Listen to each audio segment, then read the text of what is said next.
Good morning. I didn't have my microphone on, but it is on now. So let's do this again. Good morning, good morning, good morning. Happy TGIF. Can you believe we are halfway there? We are on step 5 of the Snowflake Method. Yes. You should be proud of yourself for what you have done this past 5 days. You have wrote your one sentence premise. That's the basic idea of your story, and that is what we're going to build upon, that one sentence, which is your story. And the snowflake method will take you from step to step, and you put in your creativity to make it a full blown novel. So on step 2, I think, let me see, we wrote a one page summary, a one paragraph summary built upon that step 1, remember? And then we did step 3, which was you wrote a character synopsis. No, you wrote a summary sheet for each character. Yeah. And step 4, you wrote a short one page synopsis. So today is another fun day because even though I did this before, I didn't get in as deep in some steps, I admit it. Today we're going to write a character synopsis for each character. Now let's reflect back to step 3. When we wrote a summary sheet for each character, it was your main characters. And you remember I was wondering if I should write one for my villain, the murderer. Yes, I should, because without a murder, there isn't a story. So my main characters that I realized wasn't all the characters. I was trying to include my supporting characters. It was Bay, which is Muslu.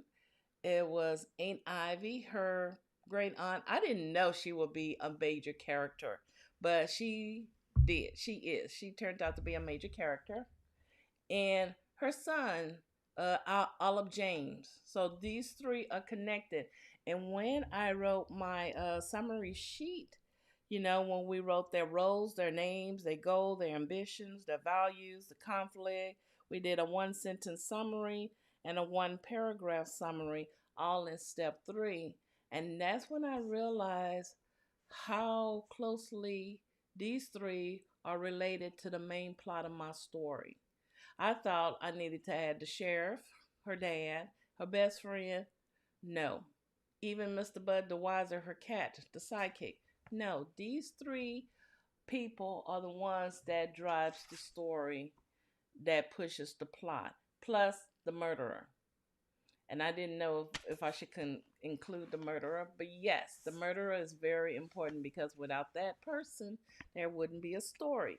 So they were my main characters in step 3. Excuse me. And then we did step 4 yesterday. We wrote a one page synopsis. And that wasn't the same synopsis that you send to your agent. That was for your eyes only, to give you a whole complete overview of your story as we write.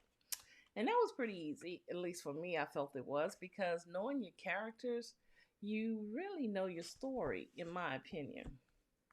So today is going to be another good day. It's going to be a little bit more tedious than the previous step because step 5, we're going to write a character synopsis for each character.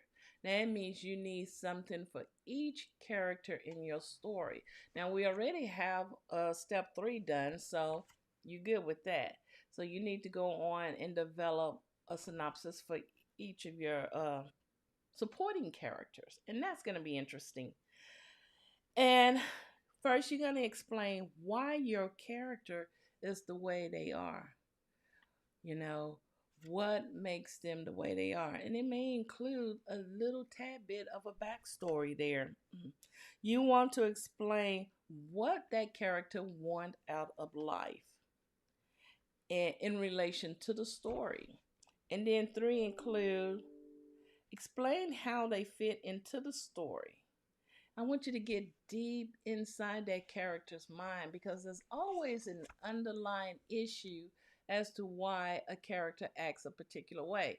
Like just the people you know in your life. You may have someone that exhibits some really bad attitude towards, let's see, have you ever met? Hmm, I'm just using this as an example, and I hate to use it as an example, but it's the only one that come across my head.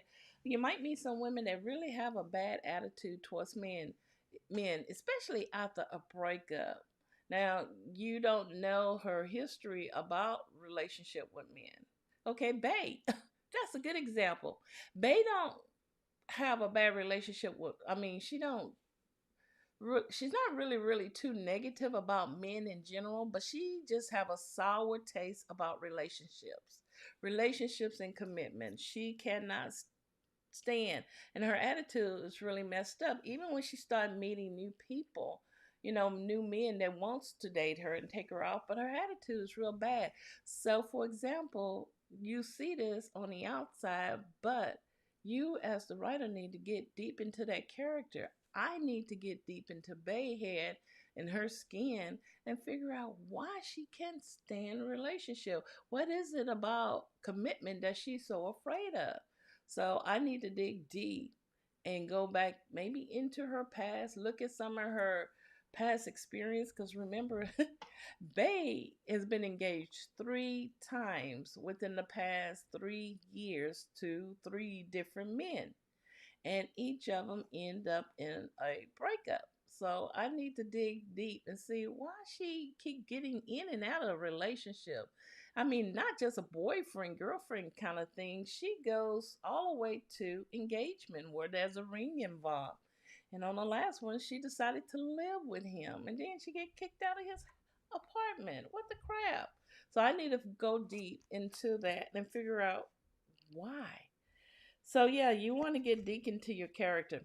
Now, something I just recently found out, and I didn't know that some editors like you to include a character synopsis with your proposal. They say that editors love this, but I think it varies from editor to editor. And I think, hey, once you got it written down in your notes, and if someone requests, or if you can include it in your proposal, if you go in the traditional way of publishing, you know your characters, you got it written down. So that's a good thing. So, yeah, today we're going to focus on step 5, and that is to write a character synopsis for each character. And also, you remember, as you're doing this, and once you complete it, go that extra step, create your Pinterest board, name it the name of your book, include pictures of people that depict your character, and maybe give a little brief description. You can connect your Pinterest to your website, to your blog, to whatever you have to connect who you are. And that's one way to get your identity out to the public, because Pinterest is a really wonderful search engine. And that's one way to get your people to know who you are, to get them to know who your characters are, get them to fall in love with you. I went to this conference yesterday, and it was really good, and it was really teaching people how to start your own business. And I like to attend these free conferences because sometimes you can pick up these golden nuggets and apply to any avenue in your life. And he was saying, get 10 people. If you can get 10 people who really love you as a person, they will love what you do. And I was saying, wow, 10 people for life is 10 readers for life. And someone said, yes, I like that. So yeah, start your Pinterest board with your characters, put a face to who they are, keep that, and you're really gonna breathe some life into this. These people are gonna become real, and if they become real to you, they're gonna become real to your audience, your readers.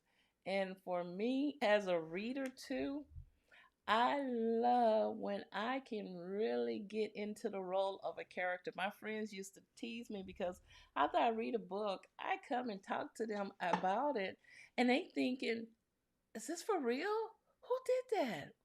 Who?"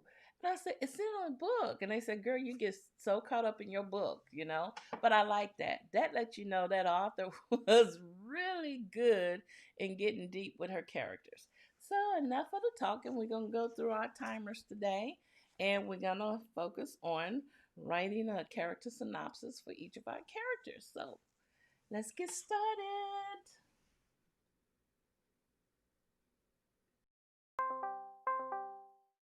Hello.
Okay, so what I'm doing is going through my names of my characters. I'm listing that first, and then I can break it down farther. So I wrote down the steps. Step 5 in the chat. You write a character synopsis for each character in your story. This is all your characters in your story this time around. Be sure to check out the description later in my blog post that I'm going to link in the description that you can read these steps and how I got it done. Next, when writing your character synopsis, be sure to include your character. Explain why your character is the way they are, what makes them tick. Also, what they want out of life, and explain how they fit into your story. So make sure you include those 3 things or anything else you want to add concerning this character. Now get deep, get really deep. Show us what's deep down inside, not just the surface level. Let us see what really make this character who they are and how they drive this story. And we have Ann this morning, girl. Good morning. You was already up, so you thought you joined. Oh, girl, I'm so happy you joined us. I'm gonna give you some sounds. Let's see how I'm gonna do that. I like it when people come in and join me. Let's get a party sound. It's good. So, what you writing on and working on this morning, Ann? Share with us. I know you went far in your story. So yeah. And said my volume is low. Okay, let me work on that. Cause see, I forgot earlier and had my microphone off. Can you hear me now? Is that better? Cut up your volume. Check and see if that could be it. Let me know. Can't believe I had my microphone off earlier this morning. And said she's working on the first part of my character interview. Oh, I'm gonna share Ann's link to her blog in the here in the chat. Be sure to check it out. It's some great tips. There's she has a link up there to 15 questions you should ask your character. And Ann interviews her characters, which inspired me to create a blog post and interview my character. So that's another good tip that you can do to get to know your characters more. And it's also give your readers, your audience, an insight of who this character is too. So yeah, that's something you can do on your journey is create some author's interview on your website. Okay.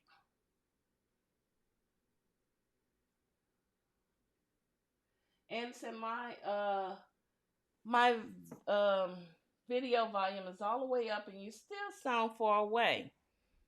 Okay. Let me cut it up some more. Okay. Can you hear me now? Is it still far away? Well, anyway, as long as you can hear me, that's all that truly matters. She is working on the first part. Let me share Ann's link in the chat with you. Ann is Ann Writes Inspiration.com. Check out her latest blog post. Oh, she said, oh, that's better. Oh, good. Okay. Thank you. Thank you. So check out her link I did yesterday, and it inspired me to write an interview with my characters as I go along. I might have a special section on my blog focusing on this first series of my cozy mystery, where you can watch and read the writing process as I go along, and also get personal with my characters. I like that. That's what I'm going to work on this weekend. So also I want to tell you tomorrow I will be here. I think I'm scheduled to be here at 9 o'clock Central Time because we are going all the way through with no days in between to complete the Snowflake Method to to finish just in time for October prep, prep October, or however they say it, for November. So we're going to be prepping for the whole month of October in preparation for November. So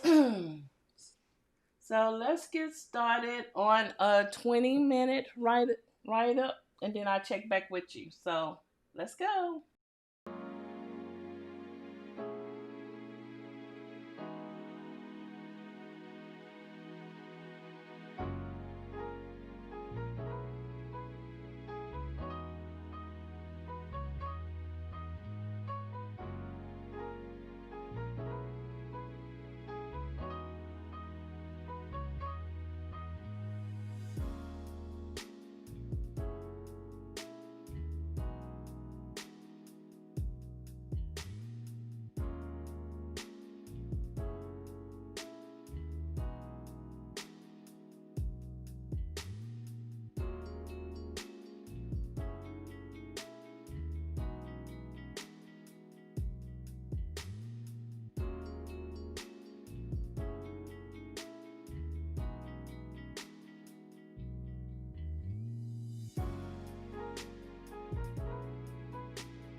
Okay, that's complete that writing session and said I'm finished drafting the first part of my character's interview. Oh, good. Are you interviewing all your characters or one in particular? How are you doing it? Share with us. What I was doing, I was going over my names, the names of my and I realized I have 13 characters. And I had to go back and look at my draft because I had names in there and I didn't couldn't remember the names that I used in my second draft. So some of the names I'm changing, and I may be deleting some of the characters. But I figured, with 13 characters, they become so familiar and like family, you don't really want to get rid of them. But one thing I was discovering about Chewy is a deputy at the office, and the picture I had of Chewy, he's the one that feeds Bay all the information she needs to know. She thinks she's manipulating him and getting information about the murder. But he may seem dumb to some people, but he's really highly intelligent. So I like the name Chewy, but that's not his real name. And I found the name for him. I'm not sure if I'm gonna use it yet. I'm gonna wait and I share that later. But there's a lot of good things about Chewy. People tend to judge a person on how they look physically without getting to know the inside of who they are. And if I eliminate a couple of characters, Bay has to have a love interest. She don't want to fall in love with anybody, and she's protecting herself from ever developing that kind of connection with anyone after coming back to Payton County. And Chewy is a type, he has a crush on Bay, but he also feels that who would like him because the way he looks, he's everybody wants someone, I guess, that looks real nice or whatever. And Chewy is really untidy and rough looking. He's heavy set, but he's the sweetest person you can ever meet. And I'm thinking of doing him a makeover somewhere along the storyline where Bay opened her eyes and she see there's more to Chewy than what you see on the outside. But right now I'm falling in love with Chewy because he's one of these type of people that you just can't help but to love. And it's also a way of trying to tell people or showing people there's more to a person than what you see on the outside. It's what's on the inside that really counts. And I think once you start relating or looking at Chewy in my story, you're going to really love Chewy, and it might change your perspective on how you view someone that you never considered dating and you may want to date. So I went back to that site name generator that I shared with you yesterday from the UK. And the best thing about that, when you want to generate a name, they include a profile, which tells you something about that person's job, their occupation, their childhood, their background, where they at in life, their friends. They include names in there too, and traits, character traits about different people. So I was writing some of that down to make my character seem more real, because sometimes we just don't think who like zigzag or jigsaw puzzles that sound like a tongue twister this early in the morning. So those little tidbits are good to add into your characters, your character trait. And Chewy, I realized he's a chef, a soup chef. He's a chef. On the side, he loves to cook. But a lot of people don't realize. They just think he likes to eat because he's heavy set. But there's so much more to Chewy. And I like him a lot. I really do. And there's two detectives. Right now there's Deputy Styles. He went to school with Bay. And I'm thinking about eliminating him, and I'm not sure yet because he is written in the story. He wants Bay's dad's position, and he worked all his life to become the sheriff. And Bay's dad, with Alzheimer's, he soon have to retire. And that's one of the main reasons Bay came home too, because she need to convince her father that, it's time to retire and get the treatment he needs because his memory is fading. So, but there will be another detective from the big city, and who they don't want big city people in their town telling them what to do, and that's Detective Shepard Malone. I like him too. So he's the ideal guy that most women would gravitate to.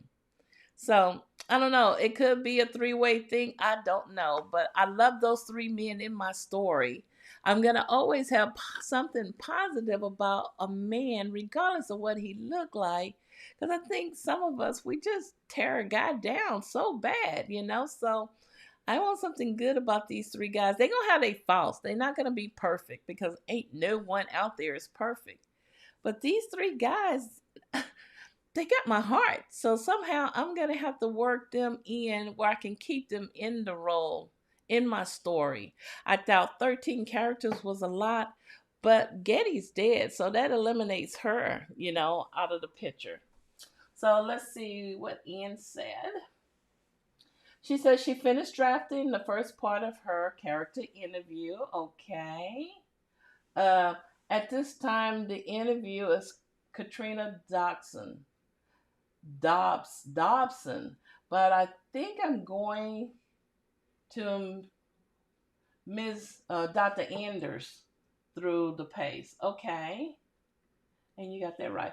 I like the name Katrina Dodson, Dodson. I like that name. It's different. Like I told everybody yesterday, names mean something. Give your character a name that is unique and different, something that your readers will remember throughout the story. And that's what I'm working on. I was going to change Rhonda's name, but when I went back and looked at my second draft, I think Rhonda's name is going to stay. I had her name as Rhonda Tolliver, but I decided to change Rhonda's name to her last name at least. Rhonda's last name is Timmons. Timmons. No, Timmons. I changed her name as Timmons. She's the receptionist at the sheriff's office. So she's Bay's accidental friend. Her role right now, from looking back in my second draft, wasn't really huge. There's a chance I can cut her off and put Chewy in that place.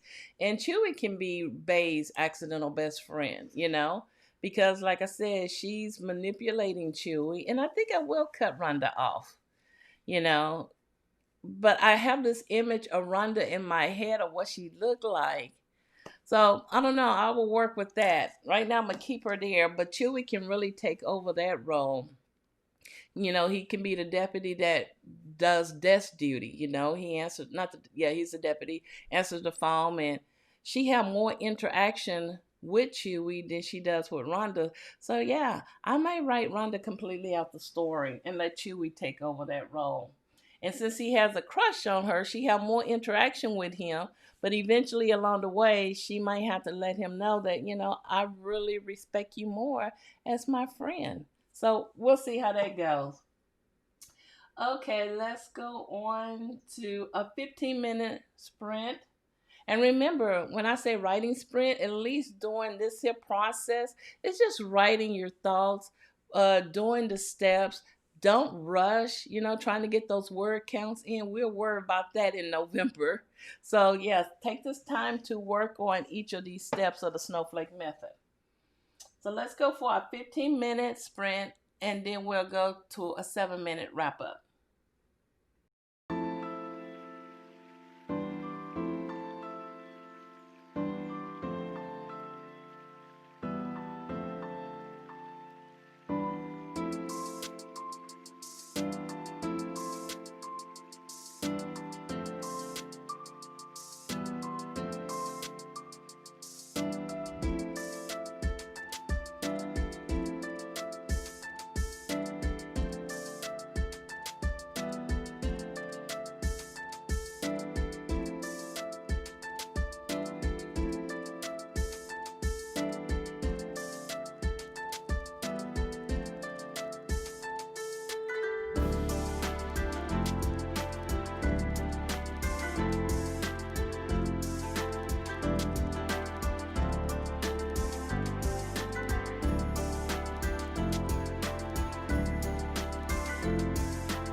Okay, that completes our writing time.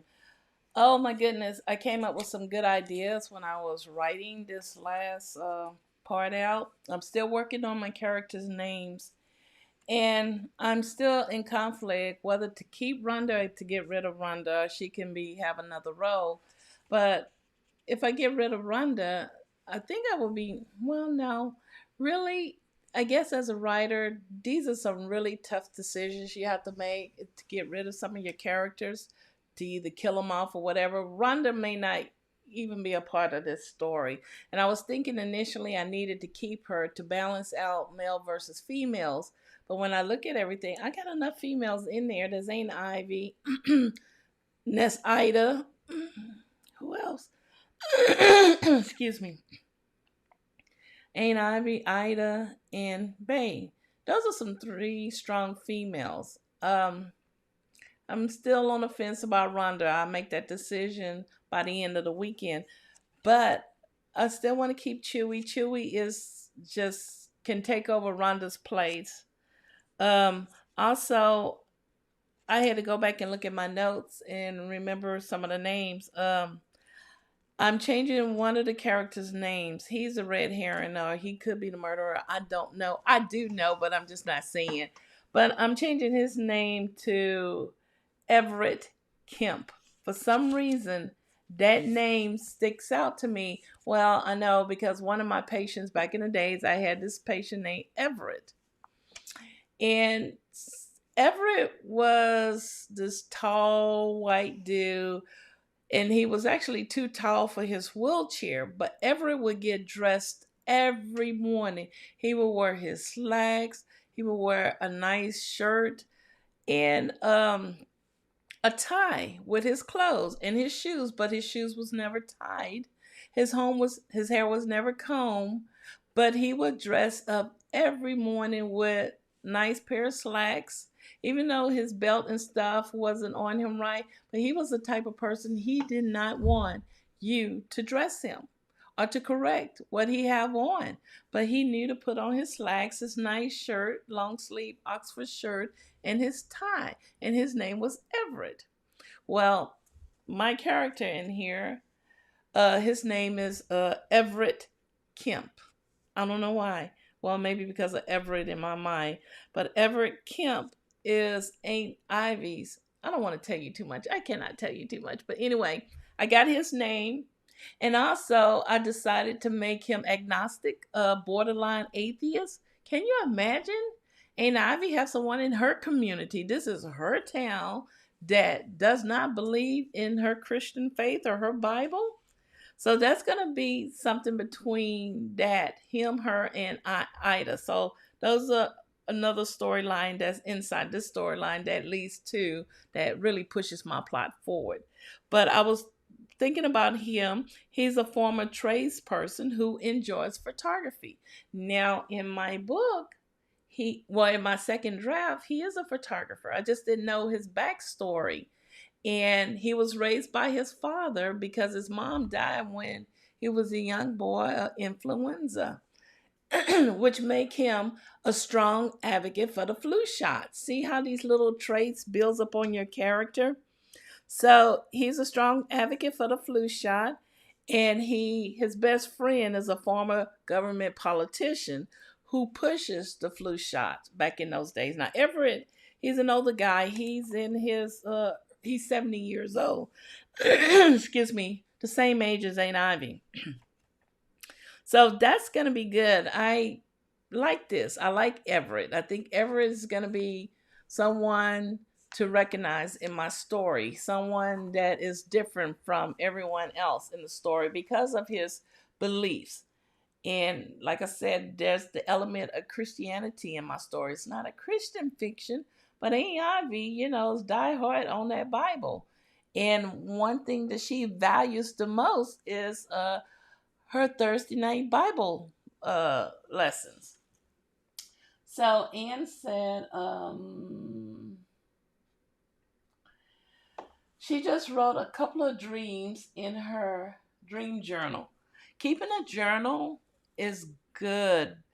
Keeping a notepad is good. If you have a dream, and I tend to dream my stories, so I always have to wake up and write it before I forget it. So keep a journal. Even when these thoughts come to you, or when you're doing your research, like I writing everything on my little notepad here, my little stickum about some of my characters' traits and personality. And said, if you go back at the meet, at my Meet the Authors page, you'll see that I have updated it a bit. So, yeah, be sure to check out Anne's website and get some ideas and let it inspire you, especially when you're writing about your characters. Thanks, Anne. I'm going to check it out today. And I also said, I'm seeing the steps from yesterday's stream. And one of my characters is running up and down these steps. My question is, where does these steps lead? And that's a good one. So, and be sure to share that with us when you get that info. I like how these characters open the door and make you think further than what you think you know that's going to happen. So that concludes today of step 5. Be sure to come back and check out the description. There will be a link to my blog post detailing step 5 for those who need to see it printed out. We'll be back tomorrow. Tomorrow is Saturday. I have my writing boot camp at 5 in the morning, so I will not be live until 9, I think. But check the schedule out. It's already scheduled. It's either 9 Central or 10 Central. And I think I made it 9 Central. I'm not sure, but check it out. Join me tomorrow live as we move on to step 6. Now, don't stress yourself out feeling like you have to finish this, you have to get this done at this particular. Take your time. You have all the time in the world. Just embrace it before November. And that's another month away. So take your time. If you hadn't finished one step, go back and finish the other. I like how the step is progressing upward. And even though we did step 5 today, I'm just now working on my characters' names for step 5 so I can break it down even more so and go in there and write my synopsis about my characters. So that concludes today. And I appreciate Anne joining us. And if you catch us on a replay, thank you for joining us. I will see you tomorrow. Happy writing.